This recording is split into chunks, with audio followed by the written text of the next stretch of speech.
Welcome back once again to തത്സമയം ശാലിനി. അഗ്നിപരീക്ഷ രണ്ടാമത്തെ episode നിങ്ങൾ കണ്ടിട്ടുണ്ടാവോ? കാണേണ്ടതായിട്ടുള്ള വളരെ സ്പെഷ്യൽ ആയിട്ടുള്ള കുറച്ച് കാര്യങ്ങൾ നമ്മുടെ എപ്പിസോഡിൽ നടന്നിട്ടുണ്ട്. അതാണ് ഇന്ന് നമ്മുടെ വീഡിയോയിലൂടെ പറഞ്ഞത് കേട്ടോ. അഗ്നിപരീക്ഷയുടെ ആദ്യത്തെ ഘട്ടം മൺചിത്രത്താഴ് ടാസ്കിൽ വിൻ ചെയ്യാൻ പറ്റാതെ ലക്ക് ഫാക്ടർ ഇല്ലാതെ പുറത്തു പോകേണ്ടി വന്ന നമ്മുടെ മറ്റ് 20 കണ്ടസ്റ്റൻസിനെ തിരിച്ചു കൊണ്ടുവന്ന് അവർക്കുള്ള ഒരു ഗെയിം ഓപ്പർച്യൂണിറ്റി കൊടുക്കുന്ന രസകരമായിട്ടുള്ള സംഭവമായിരുന്നു ഉണ്ടായിരുന്നത്.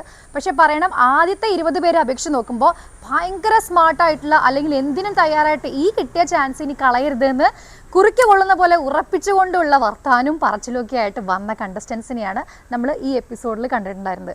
അത് മാത്രമല്ല, അതിന് അത്രയും അവരുടെ സ്മാർട്ട്നെസ് കൂടിയതുകൊണ്ട് അവർക്ക് ചെറിയൊരു സ്റ്റെപ്പ് എടുത്തതിൽ ഒരു പിഴയും സംഭവിച്ചിട്ടുണ്ട്. തൂക്കിയെടുത്ത് എറിയണ പരിപാടികളായിരുന്നു ഉണ്ടായിരുന്നത്. അതായത് അവർ പറയുന്ന കാര്യങ്ങൾ ബിഗ് ബോസിനകത്തേക്ക് ഒരു എൻട്രി കിട്ടുന്നതിന് മുൻപ് അഗ്നിപരീക്ഷ ജയിച്ചിട്ട് വേണം പോകാന്നുള്ള കാര്യം തൽക്കാലം എല്ലാവരും മറന്നുപോയൊരു സാഹചര്യത്തിലാണ്. അതായത് ഞാനിവിടെ വന്നത് കപ്പ് എടുക്കാനാണ് എന്ന് പറഞ്ഞ 3-ൽ കൂടുതൽ ആൾക്കാർ അവിടെ ഉണ്ടായിരുന്നു. എനിക്ക് കപ്പ് എടുക്കുക എന്ന് മാത്രമാണ്, അഗ്നിപരീക്ഷ ഒന്നും അല്ല എന്നാണ് പറഞ്ഞത്. ആ കൊമ്പൊടിച്ചിടുന്ന രീതിയിലുള്ള റിയാക്ഷനായിരുന്നു നമ്മുടെ ജഡ്ജസിൻ്റെ ഭാഗത്തുനിന്നുണ്ടായത്. കണ്ടസ്റ്റൻസിൻ്റെ ഭാഗത്തുനിന്ന് ചിന്തിക്കുമ്പോൾ അവർക്ക് കിട്ടുന്ന ലാസ്റ്റ് ചാൻസ് ആണ്, ഇതിലെങ്കിലും പിടിച്ച് കയറണം എന്നായിരിക്കും ചിന്തിച്ചിട്ടുണ്ടായിരിക്കുക. പക്ഷേ നമ്മൾ അവിടെ കാണേണ്ടത് നമുക്ക് കിട്ടിയിട്ടുള്ള അഗ്നിപരീക്ഷ എന്ന് പറഞ്ഞിട്ടുള്ള ആ ഒരു ടാസ്ക്, അത് ജയിച്ചാൽ മാത്രമേ നിങ്ങളുടെ മുമ്പിലുള്ള വലിയ വാതിൽ തുറക്കുകയുള്ളൂ. ആ സമയത്ത് കുറച്ച് കാംനെസ് വേണം, നമ്മൾ പേഷ്യൻ്റായിട്ട് ഒരു വളരെ പേഷ്യൻസോട് കൂടിയിട്ട് വേണം നമ്മൾ നിൽക്കാനായിട്ട്. അതല്ലെങ്കിൽ ഈ ജഡ്ജസ് എന്ന് പറയുന്നത് പുലികളായിട്ടുള്ള ജഡ്ജസിനെ അവിടെ കൊണ്ടിരുത്തിയിരിക്കുന്നത് നിങ്ങളെ ചലഞ്ച് ചെയ്യാനും പ്രൊവോക്ക് ചെയ്യാനും ഇങ്ങനെ ഒരു എക്സ്ട്രാ സ്റ്റെപ്പ് എടുത്ത് വെക്കുമ്പോൾ ആ ആളെ തട്ടി അടുത്ത ആളെ കയറ്റാനും വേണ്ടിയിട്ടാണ്. അപ്പം ചെറിയ രീതിയിലുള്ള പാകപ്പിഴ കണ്ടസ്റ്റൻസിൻ്റെ ഭാഗത്ത് നിന്ന് ഉണ്ടായതുകൊണ്ട് തന്നെ അവരുടെ ഭാഗത്ത് നിന്ന് വന്ന ചെറിയ പിഴവ് കൊണ്ട് അവർക്ക് ഔട്ട് ഹൗസിലേക്ക് പോകേണ്ടി വന്നു.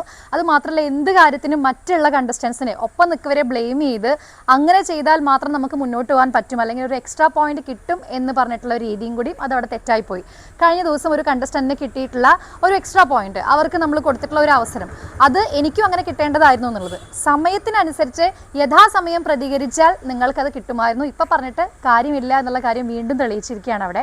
അതായത് ബിഗ് ബോസിലാണെങ്കിലും അങ്ങനെ തന്നെയാണ്. നമ്മൾ പറയേണ്ട കാര്യം പറയേണ്ടപ്പോൾ പറഞ്ഞില്ലെങ്കിൽ പിന്നീട് അതിന് പ്രസക്തി ഇല്ല എന്നുള്ളതാണ്. ഗെയിമിൻ്റെ കാര്യമൊക്കെ അറിയുമ്പോൾ എനിക്കും പഴയത് ആലോചിക്കുമ്പോൾ മനസ്സിലാവും, ചില ഗെയിമിൽ നമ്മൾ അറ്റൻഡ് ചെയ്തിട്ട് നമ്മുടെ ഭാഗത്തു നിന്ന് ന്യായം ഉണ്ടെങ്കിൽ പോലും അത് വാ തുറന്ന് സംസാരിക്കാത്തത് കൊണ്ട് നഷ്ടപ്പെട്ട അവസരമൊക്കെ എനിക്ക് നല്ലപോലെ ഓർമ്മയുണ്ട്.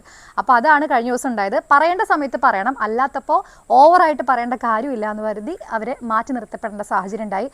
ഏറ്റവും എടുത്തു പറയേണ്ട ഒരു കാര്യം, സ്പോട്ടിലാണ് റിജക്ഷൻ രഞ്ജിനി ഹരിദാസ് കൊടുത്തത്. രഞ്ജിനി ചേച്ചി സ്പോട്ടിൽ തന്നെ 2 പേരെയാണ് തട്ടിയത്, അതുപോലെ തന്നെ റിയാസ് സലീമും. അപ്പോൾ ആറ്റിറ്റ്യൂഡ് എന്നുള്ളത് ഭയങ്കര ഒരു പ്രശ്നം തന്നെയായിരുന്നു. മാത്രമല്ല, കഴിഞ്ഞ എപ്പിസോഡിൽ നമ്മുടെയൊക്കെ ഹൃദയങ്ങളിലേക്ക് കയറുന്ന രീതിയിലുള്ള കുറച്ച് ചില കണ്ടസ്റ്റൻസിൻ്റെ പെർഫോമൻസ് ഉണ്ടായിരുന്നു.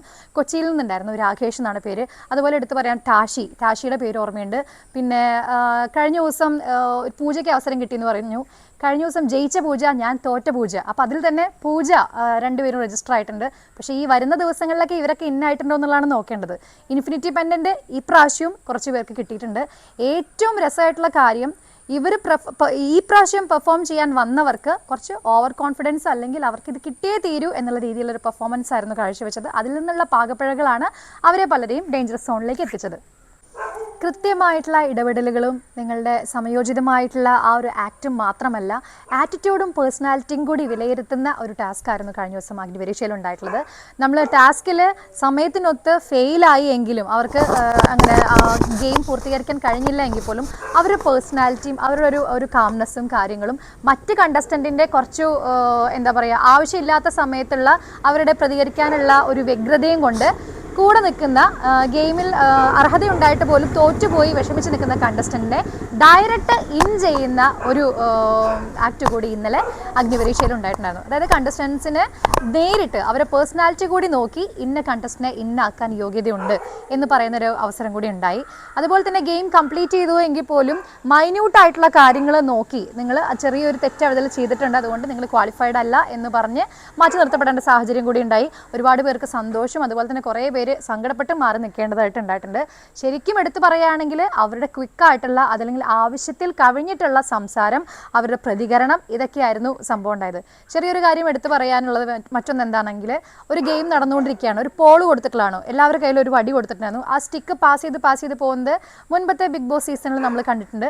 അങ്ങനെയുള്ള ഒരു ഗെയിം നടന്നുകൊണ്ടിരിക്കുന്ന സമയത്ത് തന്നെ ലാസ്റ്റ് ഫൈനലിൽ 2 പേരായിരുന്നു വന്നത്. ആ 2 പേര് വന്നതിൽ ഒരാൾക്ക് ഓപ്പർച്യൂണിറ്റി അത് ജസ്റ്റ് ഒന്ന് മിസ്സായി എങ്കിൽ പോലും നമുക്കൊന്ന് റീടേക്ക് കാണണം എന്ന് പറഞ്ഞ് ആ ഒരു തീരുമാനത്തിന് വെയിറ്റ് ചെയ്യുന്ന സമയത്ത് ഒരു ചാൻസ് കൂടി കൊടുത്താലോ എന്ന് ചോദിക്കുന്ന സമയത്ത് മറ്റെല്ലാവരും കൊടുക്കാമെന്ന് പറയുകയും ഫൈനലിസ്റ്റിൽ വന്നിട്ടുള്ള 2 പേരിൽ ഇത് വിൻ ചെയ്തു എന്ന് പറയപ്പെടുന്ന ഒരു ഗേളായിരുന്നു. ആ പെൺകുട്ടി എനിക്ക് അതിൻ്റെ ആവശ്യമുണ്ടെന്ന് തോന്നുന്നില്ല, അങ്ങനെ കൊടുക്കണ്ട എന്ന മത്സരബുദ്ധി പെട്ടെന്ന് തിങ്ക് ചെയ്തുകൊണ്ട് മാത്രം പുള്ളിക്കാരിക്ക് മുൻപ് തന്നെ ആ കൂടെ നിന്നിട്ടുള്ള കണ്ടസ്റ്റൻറ്റിനെ തീർച്ചയായിട്ടും ഇദ്ദേഹത്തിന് ഞങ്ങൾ ഡേഞ്ചർ സോണിലേക്ക് തൽക്കാലം വിടുന്നില്ല, ഇദ്ദേഹത്തിന് ഇൻഫിനിറ്റി പെൻഡൻറ്റ് കൊടുക്കുകയാണെന്ന് പറഞ്ഞ് അവിടെ അവർ അക്സെപ്റ്റ് ചെയ്യുകയും അദ്ദേഹം വിൻ ചെയ്യുകയും ചെയ്യുന്നൊരു സാഹചര്യം ഉണ്ടായി. അപ്പോൾ അങ്ങനെ വളരെ രസകരമായിട്ടുള്ള കാര്യങ്ങൾ ഇന്നലത്തെ അഗ്നിപരീക്ഷയിൽ ഉണ്ടായിട്ടുണ്ട്. കൂടുതൽ രസമുള്ള കാര്യങ്ങൾ നിങ്ങൾ നേരിട്ട് തന്നെ കാണുന്നതാണ്. അഗ്നിപരീക്ഷയുടെ രസം ചോരാതെ നിങ്ങൾ എപ്പിസോഡ് മുഴുവനായിട്ട് തന്നെ കാണുക. എന്തായാലും ഇന്നത്തെ എപ്പിസോഡ് കാണേണ്ടത് തന്നെയാണ്. ജഡ്ജസിനെ 3 പേര്, അഖിൽ മാരാർ, രഞ്ജിനി ഹരിദാസ്, റിയാസ് സലീം, അവരെ പ്രത്യേകിച്ച് ജഡ്ജസായി വെച്ചിരിക്കുന്നത് വെറുതെ അല്ല എന്ന് വീണ്ടും തെളിയിക്കുന്ന കാര്യങ്ങളാണ് ഈ എപ്പിസോഡിൽ ഉണ്ടായിട്ടുള്ളത്. മിസ്സാക്കാതെ കണ്ടോളൂ. കുറേ രസകരമായിട്ടുള്ള കാര്യങ്ങളുണ്ട്. ഗെയിമിൻ്റെ ഇടയ്ക്ക് സംഭവിച്ചതും അതുപോലെ കണ്ടസ്റ്റൻസ് തമ്മിലുള്ള ഒരു വാഗ്വാദത്തിന് അവർ മുതിർന്നതും. ബിഗ് ബോസ് തുടങ്ങിയിട്ടില്ല, ഇത് അഗ്നിപരീക്ഷ മാത്രമാണെന്ന് അവരെ ഓർമ്മിപ്പിക്കേണ്ട സാഹചര്യം കൂടി അവിടെ ഉണ്ടായിട്ടുണ്ട്. അപ്പം നമുക്ക് ബിഗ് ബോസ് തുടങ്ങുന്നതിനൊക്കെ മുമ്പ് ഒരു ഫയർ കണ്ടസ്റ്റൻസ് തന്നിട്ടുണ്ട്. തീർച്ചയായിട്ടും ഈ രണ്ടാമത്തെ 20 പേരിൽ തന്നെയാണ് കൂടുതൽ സ്മാർട്ട്നെസ് കണ്ടിട്ടുള്ളത്.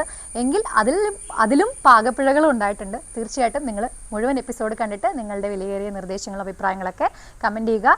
അടുത്ത വീഡിയോയിലൂടെ നമ്മുടെ അഗ്നിപരീക്ഷയുടെ പുതിയ വിശേഷങ്ങളായിട്ട് നമുക്ക് വീണ്ടും കാണാം. സ്റ്റേ ട്യൂൺ ടു തത്സമയം Shalini. This is video Shalini signing off. By.